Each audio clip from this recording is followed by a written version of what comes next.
हरे कृष्णा दोस्तों, आज हम बात करेंगे गोल्डन बॉटल ब्रश की देखभाल के बारे में। ये पौधा अपनी खूबसूरत शेप की वजह से बहुत ज़्यादा पॉपुलर है और ये बहुत शानदार दिखता है।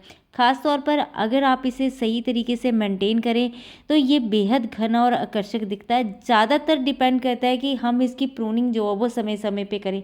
जैसे कि अभी इसकी प्रूनिंग करने वाली हो गई है। ये पौधा आपने ज़्यादातर जो वो पार्कों में या फिर रोड साइड देखा होगा, लेकिन ये मैंने लगा रखा है अपने 20 इंच के पॉट में और बहुत अच्छे से ग्रो कर रहा है। तो चलिए बात करते हैं कि आपने इसकी केयर कैसे करनी है अगर आपने इसको जो है वो पॉट में लगा रखा है।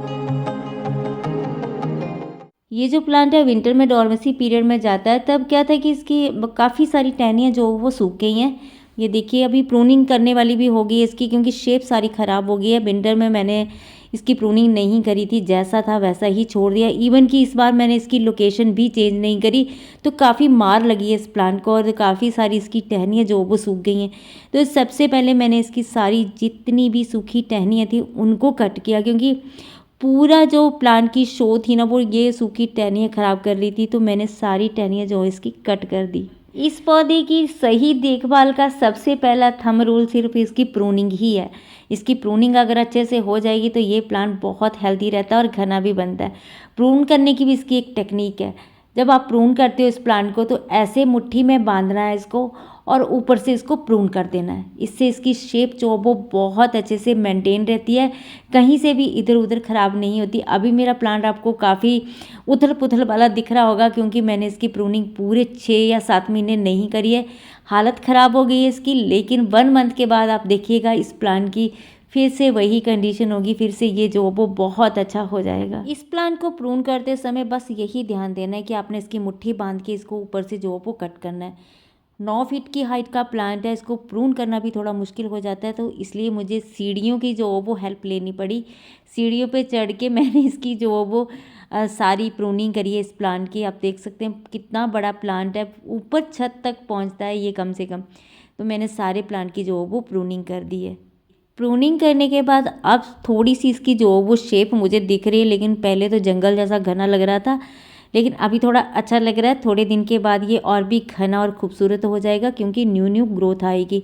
अब बारी है इसको पोषण देने की। उसके बाद पौधे के आसपास होगी घास और अनावश्यक जड़ वाली छोटी छोटी खरपतवारों को साफ कर दिया।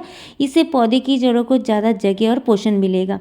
खरपतवार निकालते समय सावधानी रखें कि पौधे की मुख्य जड़ों को नुकसान न पहुंचे। अगर मिट्टी बहुत सख्त है तो हल्की नमी में खरपतवार निकालना आसान होगा। खरपतवार हटाने के बाद मिट्टी की ऊपरी परत यानी कि 2 से 3 इंच परत जो वो हल्के हाथों से आपने उसमें गुड़ाई कर देनी है। इससे मिट्टी में हवा जाने का रास्ता बनेगा और पौधों की जड़ों को ऑक्सीजन अच्छे से मिलेगी। लेकिन ज़्यादा गहराई से गुड़ाई नहीं करनी है, इससे क्या होता है जड़ें भी कट सकती हैं। गुड़ाई करने का फ़ायदा ये होगा कि मिट्टी में ऑक्सीजन पहुंचेगी, जिससे जड़ें मजबूत बनेंगी। पोषक तत्वों का अवशोषण जो वो बेहतर होगा, जिससे ग्रोथ भी तेज होगी और नमी संतुलित रहेगी और पौधे को हेल्दी ग्रोथ मिलेगी। गुड़ाई करने के बाद पौधे के चारों तरफ से 2 से 3 इंच मिट्टी हल्के हाथों से निकाल लीजिए। ध्यान रखें कि जड़ों को नुकसान ना पहुंचे।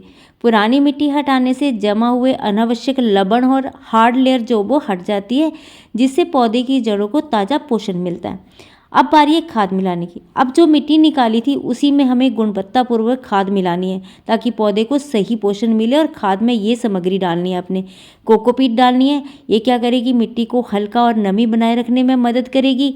गोबर की खाद डालनी है, जो पौधों को नेचुरल पोषण देती है और मिट्टी को उपजाऊ बनाती है। सीवीड डालना है, जो जड़ों को मजबूत बनाएगा और नई ग्रोथ को बढ़ावा देगा। एप्सम सॉल्ट डालना है, ताकि मैग्नीशियम और सल्फर की पूर्ति हो सके, जिससे पौधे जो वो हरे भरे रहते हैं। देखिए ये सारी चीज़ें मिला के एक पौष्टिक आपने मिट्टी बना लेनी है। अब इस तैयार की गई मिट्टी को पौधे के चारों ओर धीरे धीरे वापस डाल देना है और हल्का दबाकर सेट कर देना है। ज़्यादा टाइट नहीं करना, ताकि इससे क्या होगा कि जड़ों को सांस लेने में जगह नहीं मिलेगी। इसलिए इसको हल्के हाथों से ऊपर से अपने अच्छे से दबा देना है। इसका फ़ायदा क्या होगा, मिट्टी उपजाऊ और हल्की बनेगी, जिससे पौधा तेज़ी से बढ़ेगा। पौधे को ज़रूरी पोषण मिलेगा, जिससे ये घना और हरा भरा होगा। जड़ों को मजबूती मिलेगी और नई ग्रोथ जो वो तेज़ होगी, क्योंकि अभी इसका जो वो ग्रो होने का टाइम है। अभी इसमें न्यू न्यू ग्रोथ आएगी, पौधा हमारा जो वो और भी अच्छा और घना हो जाएगा। खाद देने के बाद अब बारी है इसमें पानी देने की। अच्छे से इसको पानी देना ताकि नीचे रूट्स तक जो वो पानी चला जाए।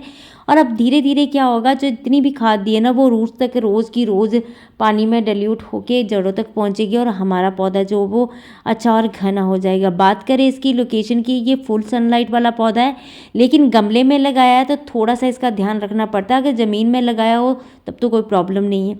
तो इसको वहाँ पे रखना है जहाँ पे 4-5 घंटे की धूप मिले। तो क्या होता है कि मैंने इसको गर्मियों में ख़राब होते हुए देखा है, तो मैं इसको ज़्यादातर जो वो ऐसी जगह मैं प्लेस करती हूँ जहाँ पे 3-4 घंटे की बहुत अच्छी धूप आती है, या फिर ऐसा एरिया दे देती हूँ कभी जहाँ आधी छाँव होती है आधी धूप होती है, तो ये बहुत अच्छे से ग्रो करता है। गर्मियों में ये बिल्कुल ग्रीन और लश ग्रीन दिखता है, बहुत अच्छा लगता है। अभी थोड़ा डॉर्मेसी पीरियड से उठा है तब थोड़ी इसकी हालत जो वो ख़राब है, लेकिन अब थोड़े दिनों के बाद देखेंगे तो ये बहुत अच्छा हो जाएगा। और इसकी हाइट लगभग 9 फीट की है, मेरे फ़ैन तक पहुंच रही है इसकी हाइट। आप देख सकते हैं कितने अच्छे से ग्रो हुआ होगा ये 2.5 से 3 साल में ही। सही देखभाल से आपका टोपियारी प्लांट घना, हरा भरा और खूबसूरत शेप में रहेगा। समय समय पर गुड़ाई और मिट्टी की ऊपरी परत बदलना जरूरी है ताकि पौधे को ताज़ा पोषण मिल सके। नियमित प्रूनिंग करने से पौधे की ग्रोथ तेज होगी और ये एक बढ़िया सा लुक लेगा। सही मात्रा में पानी देने और इसे धूप वाली जगह रखने से ये पौधा जो वो लंबे समय तक स्वस्थ रहता है। अगर आप अपने गार्डन में एक सुंदर कम मेंटेनेंस वाला और एवरग्रीन पौधा चाहते हैं तो ये टोपियारी प्लांट एक बेहतरीन विकल्प हो सकता है। तो आज के लिए बस इतना ही, मिलते हैं किसी और वीडियो में किसी और टॉपिक के साथ। तो खूब सारे पेड़ पौधे लगाइए, हमेशा खुश रहिए, अपने आसपास के वातावरण को साफ रखिए। Happy gardening.